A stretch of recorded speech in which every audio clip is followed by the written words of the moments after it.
नमस्कार साथियों, मैं प्रियंका गुप्ता लर्निंग टुगेदर पे आप सबका स्वागत करती हूँ। कैसे हैं आप सब लोग? आशा करती हूँ कि आप अपनी पढ़ाई अच्छे से कर रहे होंगे। और हम लोगों की जो हॉस्टल वार्डन की एक्ट की क्लास चल रही है, तो उसी में हम लोग आगे जो एक्ट है the commission for protection of child rights act 2005, ठीक है, तो इसके बारे में आज पढ़ेंगे। बाकी आपकी एडमिनिस्ट्रेटिव एप्टीट्यूड की जो जितने भी टॉपिक सिलेबस में दिए गए उसके हिसाब से आपका एक टॉपिक बचा है, तो उसको भी जल्दी ही करवा दिया जाएगा, ठीक है। तो जुड़े रहें, क्लासेस को देखते रहें। अब आप लोग क्लासेस कम देख रहे हैं, क्लासेस देखिए। पढ़ाई बंद कर दी है क्या? अब पढ़ते रहिए, क्योंकि एग्जाम एकदम से फॉर्म जैसी लास्ट डेट आएगी उसके बाद कभी भी अनाउंस हो सकता है, ठीक है। बाकी और आपके एमसीक्यूज भी स्टार्ट हो चुके हैं, वो भी होते रहेंगे धीरे धीरे, ठीक है। सारी चीज़ें चलती रहेंगी। अभी टाइम फिक्स नहीं है, मुझे पता है आप लोग काफ़ी वेट करते रहते हैं, तो उसके लिए सॉरी। थोड़ा सा टाइमिंग का इधर उधर हो जाता है। मैं कोशिश करती हूँ फिर भी कि डेली एक कोई क्लास पढ़ जाए। तो स्टार्ट करते हैं हम लोग। सबसे पहले हम लोग देखते हैं इसका परिचय। तो राष्ट्रीय बाल अधिकार संरक्षण आयोग, सबसे पहले तो ओवरऑल देख लेते हैं। जो आपका एनसीपीसीआर है, national commission for protection of child rights, ये किसके लिए बनाया गया है? जो बच्चे हैं, ठीक है, बच्चों के साथ ट्रैफिकिंग, जो जैसे हम लोगों ने वैश्यावृत्ति का एक्ट पढ़ा था, इसके बाद देखा था कि बाल विवाह कैसे बच्चों का होता है, उसके ऊपर एक्ट बनाया गया था, ठीक है। इसके अलावा जो आपका पोक्सो एक्ट है 2012 का, और हाँ, पोक्सो एक्ट 2012 अभी हुआ है, उसका संशोधन अभी बाकी है, तो आप लोग परेशान ना हो, उसको भी करवा दिया जाएगा, ठीक है। तो पोक्सो एक्ट हो गया 2012 का। इसके अलावा आपके और भी जो एक्ट हैं, तो वो उनका सबका संरक्षण करना, वही आपका राष्ट्रीय बाल अधिकार संरक्षण का काम है, ठीक है। इसके अंडर में ये सारी चीजें आती हैं, ठीक। ये क्या क्या चीज आती है, कैसे ये काम करता है, जितने आपके एक्ट हैं बच्चों से रिलेटेड, मोस्टली आपका पोक्सो एक्ट हो गया, ठीक है, और चाइल्ड मैरिज एक्ट हो गया। इसके अलावा आपका एक्ट है कि बच्चों को शिक्षा कैसे प्रोवाइड करें, तो उन सबका संरक्षण करना, ठीक है। तो ये एक भारतीय वैधानिक निकाय है जो संसद के एक अधिनियम बाल अधिकार संरक्षण आयोग सीपीसीआर, इसके 2005 द्वारा स्थापित किया गया था, ठीक है। इसके बाद देखते हैं, आयोग को दो अन्य अधिनियमों के तहत भी जिम्मेदारी सौंपी गई है। अर्थात जैसे अभी देखो बात की थी, जो यौन अपराधों से बच्चों का संरक्षण, मतलब जो आपका पोक्सो एक्ट है, ठीक है, उसका कैसे मतलब वो एक्ट सारी क्रियाएं सही से कर रहा है, उसमें सारे काम सही से हो रहे हैं, तो ये निगरानी कौन रखता है? आपका एनसीपीसीआर, ठीक है। इसके बाद शिक्षा का अधिकार, जो आपका आरटी, अभी हम लोग पढ़ेंगे भी, आरटी 2009, ये भी इसके अंडर में आता है। इसके अलावा आपकी जो बच्चों का वैश्यावृत्ति वाला एक्ट है, वो हो गया। इसके बाद चाइल्ड मैरिज एक्ट, तो ये सब इसके अंडर में ही आ जाते हैं, ठीक है। आयोग महिला एवं बाल विकास मंत्रालय, भारत सरकार के तत्वाधान में काम करता है। तो ये किसके अंडर में काम करता है, ये भी आपको याद रखना है, महिला एवं बाल विकास मंत्रालय के अंडर में ये काम करता है, ठीक है। आयोग 5 मार्च 2007 को चालू हुआ था। अब की इसकी स्थापना कब हुई थी? 5 मार्च 2007 को। तो ये आपको डेट भी याद रखनी है, क्योंकि एग्जाम में ये पूछ सकते हैं, ठीक है। इसके बाद है, आयोग को सीपीसीआर अधिनियम 2005 की धारा 13 के तहत एक सुनिश्चित करने का अधिकार है कि सभी कानून, नीतियां, कार्यक्रम और प्रशासनिक तंत्र भारत के संविधान और अधिकारों पर संयुक्त राष्ट्र कन्वेंशन में निहित बाल अधिकारों के परिप्रेक्ष्य के अनुरूप हैं। मतलब आयोग क्या काम करता है? जो भी आपका संयुक्त राष्ट्र संघ के द्वारा बच्चों के लिए अधिकार बनाए गए हैं, उन पे निगरानी रखना कि वो सारी चीजें सही से वर्क कर रही हैं, नहीं कर रही हैं, ठीक है। समझ में आ गया? तो ये मतलब कह सकते हैं सारे एक्ट पे निगरानी रखता है। इसके बाद आयोग की परिभाषा के अनुसार बच्चे 18 वर्ष तक की आयु का व्यक्ति शामिल है। बच्चे में कौन है? आपके 0 से 18 वर्ष के बच्चों के लिए ये बनाया गया है। यह अधिनियम बच्चों के अधिकारों की रक्षा और उन्हें बढ़ावा देने और उनकी भलाई सुनिश्चित करने के भारत के प्रयासों में एक आवश्यक उपकरण है, ठीक है। बच्चों के उनके अधिकार मिल रहे हैं या नहीं मिल रहे हैं, बच्चों के साथ कुछ दुर्व्यवहार तो नहीं हो रहा है, बच्चों से मतलब ऐसा कुछ काम तो नहीं कराया जा रहा है जिससे बच्चे की पढ़ाई डिस्टर्ब हो रही है, ये सब चीज़ों पे ये ध्यान देता है। ये देश में बच्चों के सामने आने वाली विभिन्न चुनौतियों का समाधान करने के लिए कानूनी ढांचा प्रदान करता है, ठीक है, और बाल अधिकारों से संबंधित मामलों में अधिकारियों को जवाबदेह बनाने के लिए एक महत्वपूर्ण तंत्र के रूप में कार्य करता है। मान लो अब जैसे आपका पोक्सो एक्ट ही है, उसके अंतर्गत कोई मैटर आया, सही से सॉल्व नहीं हो रहा है, ठीक है, तो उससे जवाबदेही कौन करेगा? एनसीपीसीआर करेगा कि इस मैटर पे अभी तक कोई भी मामला क्यों नहीं आया है। जिस प्रकार से आपने देखा था पोक्सो एक्ट में हम लोग क्वेश्चन आंसर किए थे, उसमें बोला है कोई भी जो कोई केस आता है तो उसको 1 साल के अंदर अंदर आपको सॉल्व करना है, ठीक है। अगर ऐसा नहीं होता है तो जवाबदेही कौन करेगा? आपका एनसीपीसीआर उससे जवाब मांगेगा, ठीक है। इसके बाद देखते हैं NCPCR, national commission for protection of child rights, ठीक। राष्ट्रीय बाल अधिकार संरक्षण आयोग एनसीपीसीआर। एनसीपीसीआर एक निकाय है जो भारत में सभी कानूनों, कार्यक्रम, नीतियों और प्रशासनिक तंत्रों में बाल अधिकार केंद्रित दृष्टिकोण प्राप्त करने की दिशा में काम करता है। ये केंद्र सरकार के महिला एवं बाल विकास मंत्रालय के अधीन काम करता है। तो ये किसके अधीन काम करता है? ये भी इंपॉर्टेंट पॉइंट है, महिला एवं बाल विकास मंत्रालय के अधीन काम करता है, ठीक है। यह सुनिश्चित करने का प्रयास करता है कि देश में सभी कानूनों और नीतियां बच्चों के अधिकारों के अनुरूप हों, जैसा कि भारतीय संविधान के साथ साथ बाल अधिकारों पर संयुक्त राष्ट्र कन्वेंशन द्वारा जोर दिया गया है। अब जो आपकी यूएन कन्वेंशन होती है उसमें भी आपने देखा है कितने सारे एक्ट चलाए गए हैं। अभी 2013 में खुशी नाम का एक एक्ट चलाया गया है बच्चों के संरक्षण के लिए, ठीक है। तो ये देखता है कि वो सारी चीजें जो जितने भी इंस्ट्रक्शन हैं, जिस प्रकार से काम करना चाहिए उस प्रकार से जो भी नीतियां हैं या जो कानून बने हैं वो वर्क कर रहे हैं या नहीं कर रहे हैं। ये बच्चे को 0 से 18 वर्ष की आयु के बीच किसी भी व्यक्ति के रूप में परिभाषित करता है। अब बच्चे की आयु इसमें कितनी बताई गई है? 0 से 18 वर्ष के बच्चा है, उसके साथ कुछ भी होता है, वैश्यावृत्ति का मामला आता है या फिर यौन शोषण का मामला आता है, ठीक है, या फिर जैसे बाल विवाह का कोई मामला आता है, तो उसके लिए अलग अलग एक्ट बने, हम लोग थोड़े उसमें से पढ़ भी चुके हैं।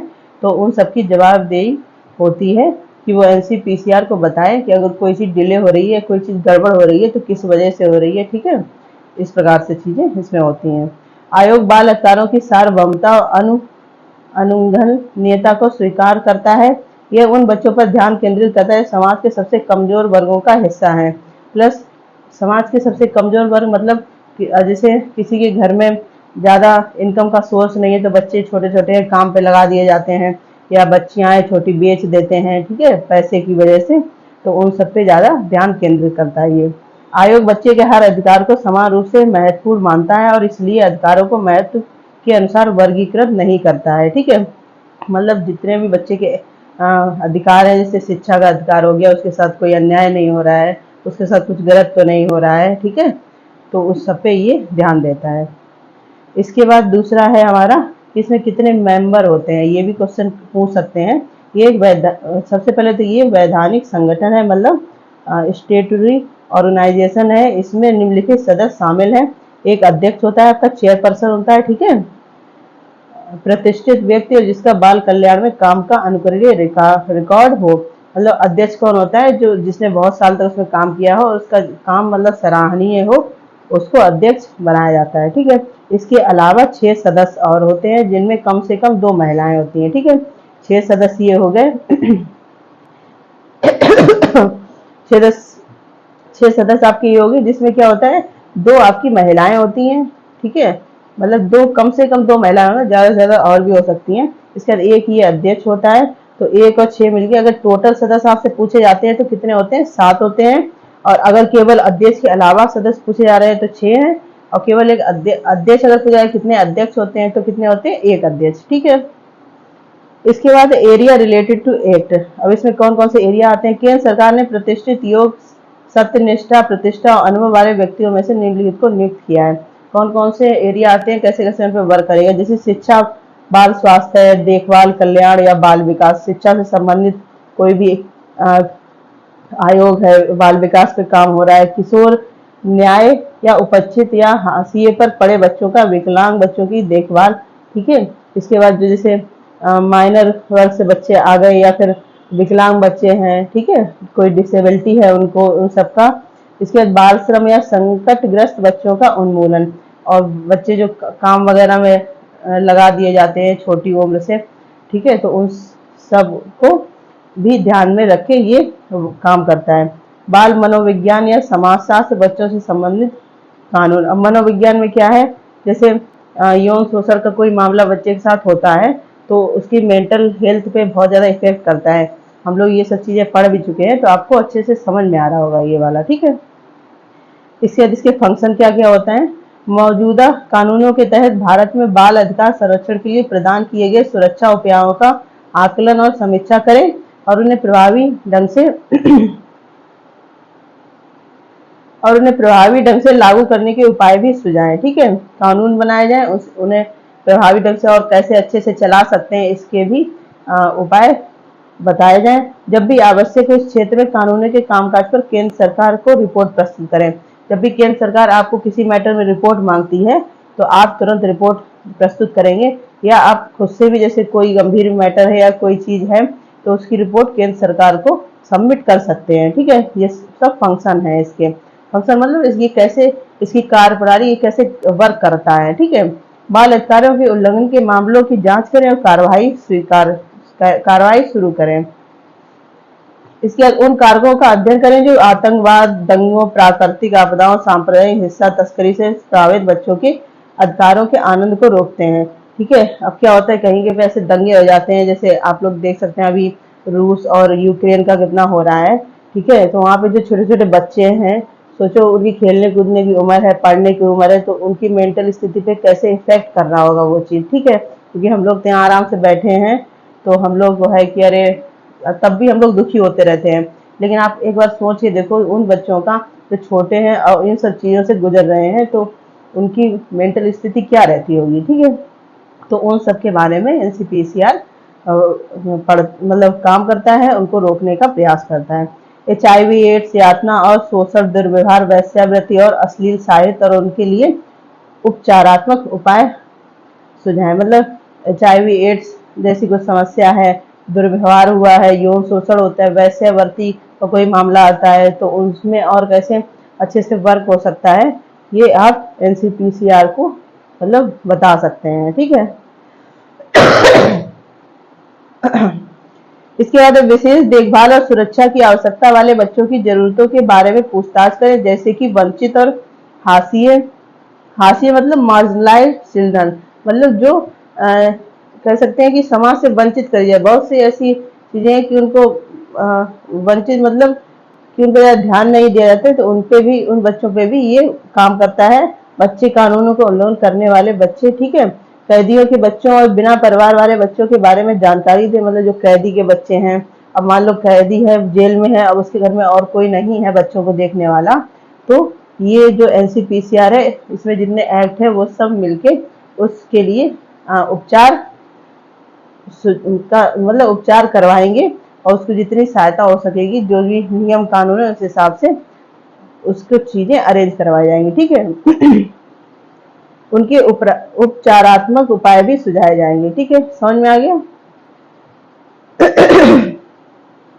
इसके संधि और अंतर्राष्ट्रीय उपकरणों का अध्ययन करके बच्चों के अधिकारों और सुरक्षा के संबंध में वर्तमान नीतियों की समीक्षा करें और आवश्यकता अनुसार बदलाव का सुझाव दें।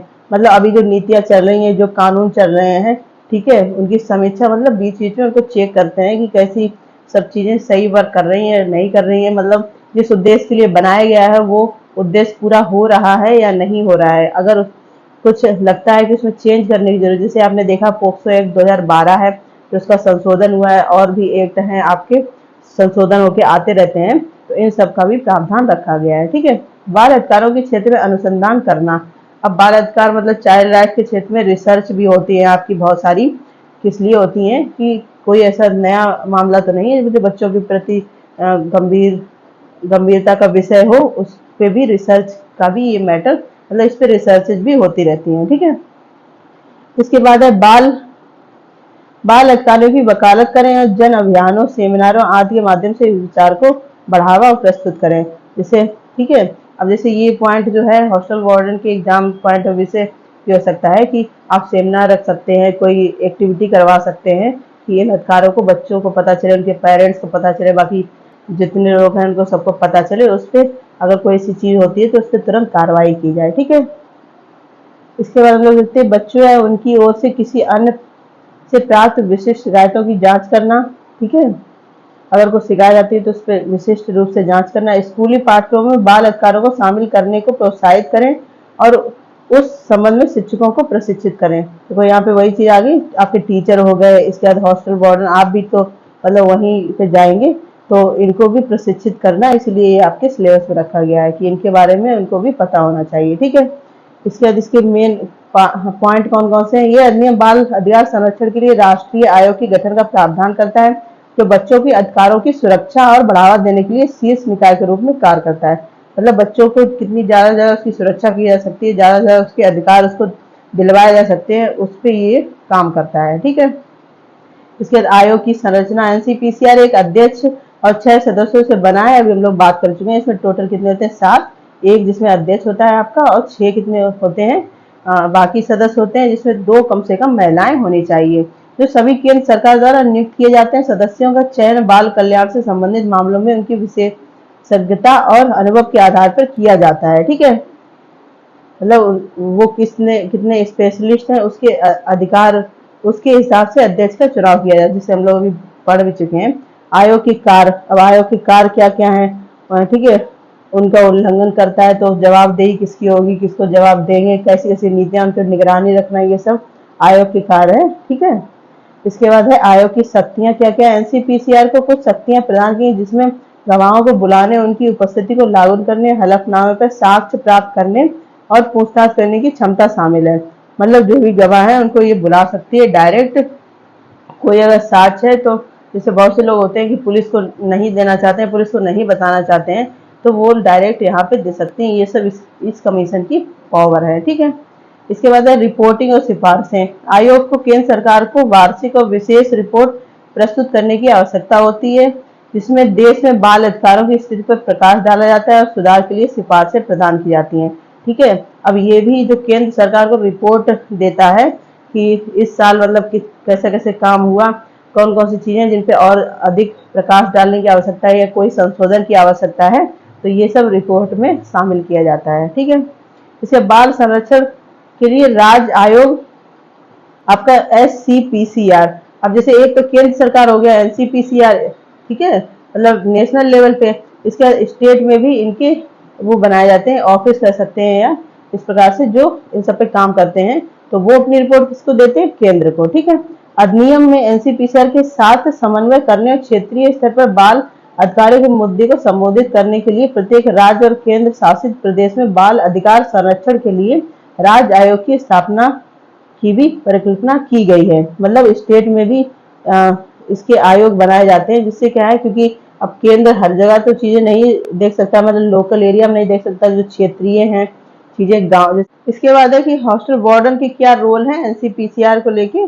तो राष्ट्रीय बाल अधिकार संरक्षण आयोग एनसीपीसीआर को यह सुनिश्चित करने में छात्रावास वार्डन की भूमिका छात्रावास में रहने वाले बच्चों के लिए सुरक्षित और अनुकूल वातावरण बनाना, यह सुनिश्चित करना कि उनके अधिकारों की रक्षा बरकरार रखी जा सके। ठीक है, हॉस्टल वार्डन का क्या है कि वो बाल अधिकार संरक्षण में सहयोग करेंगे, उनको ये सब चीजें पता होंगी तभी वो सब चीज कर पाएंगे।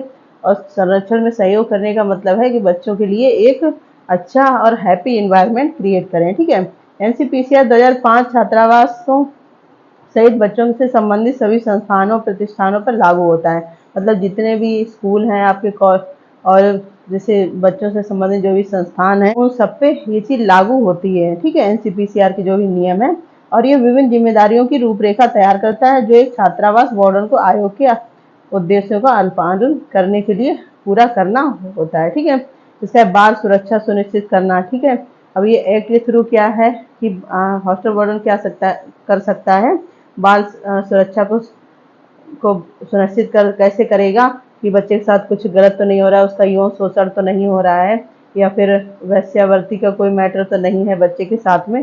ठीक है, या फिर जैसे स्कूल में बच्चे आपस में कोई ऐसी चीज तो नहीं हो रही है जिससे कि बच्चे हीन भावना का शिकार हो रहे हैं या उनके साथ कुछ दुर्व्यवहार हो रहा है। तो ये हॉस्टल वार्डन की जिम्मेदारी है कि इन सब चीजों पे निगरानी रखें और बच्चों की सुरक्षा पे ध्यान दें। ठीक है, इसके बाद एक कानून और विनियमों का अनुपालन।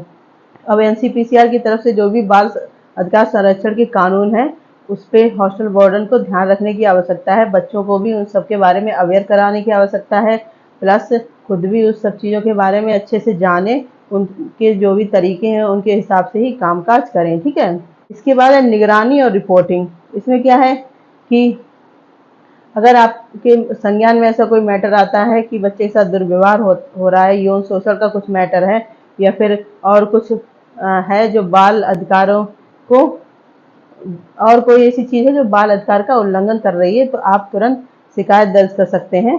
किसको किसको कर सकते हैं? जो FCPCR मतलब आपका आयोग है स्टेट लेवल पे, उस पर कर सकते हैं, या फिर लोकल लेवल पे भी चाइल्ड वेलफेयर कमेटी वर्क करती है, ठीक है, उसमें आप रिपोर्ट कर सकते हैं। ठीक है।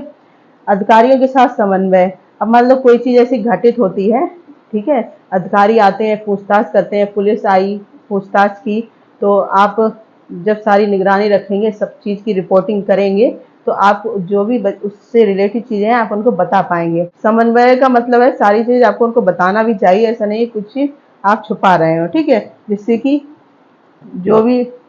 जो भी मैटर है उस पर अच्छे से काम हो सके और बाल अधिकार को संरक्षण प्राप्त हो सके। ठीक है।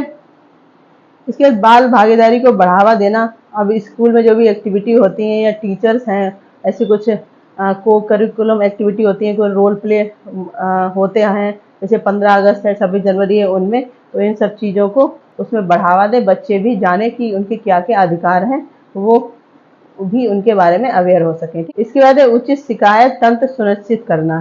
ठीक है। अब छात्रावास वार्डन को एक शिकायत निवारण तंत्र स्थापित करना, बनाए रखना चाहिए। जिससे क्या होता है कि आप बच्चों से इतने अटैच हो जाते हैं कि बच्चे अपनी बात आपसे संकोच कह सकते हैं, फिर भी कुछ बच्चे ऐसे होते हैं जो अपनी बात नहीं कह पाते हैं। तो जैसे बहुत से हॉस्टल्स या स्कूल्स में ऐसा होता है कि एक बॉक्स बनाते हैं, उसमें बच्चे, उसको बोला जाता है कि आप वहाँ पे लिख के कोई भी चीज़ दे सकते हैं, अगर आपके साथ कुछ है या फिर आपको सुझाव देना चाहते हैं तो स्वतंत्र रूप से आप दे सकते हैं। ठीक है। तो छात्रावास में अगर ऐसी चीज़ होती है, आप वहाँ भी ये सब चीज़ें कर सकते हैं, तो उस पर तुरंत आप ध्यान देंगे। कोई अगर गंभीर समस्या है तो उसका समाधान निकालने की कोशिश करेंगे। ठीक है। इसके बाद जागरूकता और शिक्षा। अब जागरूकता और शिक्षा किस प्रकार से होगी? टीचर उन सब चीज़ों को फॉलो करें, ठीक है, और वार्डन भी फॉलो करे, बच्चों को भी उन सब के बारे में अवेयर करें, मतलब जो एजुकेशन सिस्टम है उसमें भी सब चीज़ों के बारे में बताया जाए, तो जागरूकता और शिक्षा के प्रति बच्चों का लगाव बढ़ेगा, वो भी चीज़ों के बारे में अवेयर होंगे। ठीक है। इसके बाद ओवरऑल हम लोग कह सकते हैं कि छात्रावास में जो हॉस्टल वार्डन है as a parent role play करता है। आपको बच्चे की हर एक्टिविटी की निगरानी रखनी होगी, रिपोर्टिंग करनी होगी। कोई भी चीज़ बच्चे के साथ गलत होती है तो आप तुरंत उस पर कार्रवाई कर सकते हैं, या उस कोई केस ऐसा कुछ है तो आप तुरंत केस दर्ज करवा सकते हैं अपने लोकल एरिया में जो भी आयोग से जुड़ी चीज़ें हैं, या फिर स्टेट लेवल पे। ठीक है। तो ये आपके जो एक्ट हैं उसमें से ही NCPCR का जो पार्ट है वो आज कंप्लीट हो गया। ठीक है। और जो भी चीज़ें बची हैं उसको भी कर दिया जाएगा। अभी पोक्सो एक्ट 2012 ही हुआ है, उसका अमेंडमेंट नहीं हुआ है, उसको भी करवा दिया जाएगा। ठीक है। और बाकी अब के MCQ स्टार्ट हो गए हैं, वो भी चलते रहेंगे। और एडमिनिस्ट्रेटिव एप्टीट्यूड के जो लास्ट टॉपिक बचा हुआ है वो भी आपको कल तक उसकी क्लास मिल जाएगी। ठीक है। तो थोड़ा धैर्य बना के रखें, और लर्निंग टुगेदर से जुड़ने के लिए बहुत बहुत धन्यवाद। आप चैनल को शेयर सब्सक्राइब भी कर सकते हैं अपने दोस्तों के साथ में जो भी इसकी तैयारी कर रहे हैं उसके साथ में। इसके बाद आपको PDF मिलेगी टेलीग्राम चैनल पे। ठीक है। तो आप ये टेलीग्राम चैनल जिसने ज्वाइन नहीं किया वो कर सकते हैं। इसके बाद YouTube चैनल है, ये भी आप शेयर कर सकते हैं ज़्यादा से ज़्यादा लोगों के साथ। और सारी क्लासेस आपकी फ्री हैं, यूट्यूब पे ही होंगी, कोई भी पेड ग्रुप या पेड क्लासेस ऐसा कुछ नहीं है। मैं यहीं पे आपको सारी चीज़ें प्रोवाइड करवा दूँगी। ठीक है। और इतना प्यार और सम्मान देने के लिए बहुत बहुत धन्यवाद।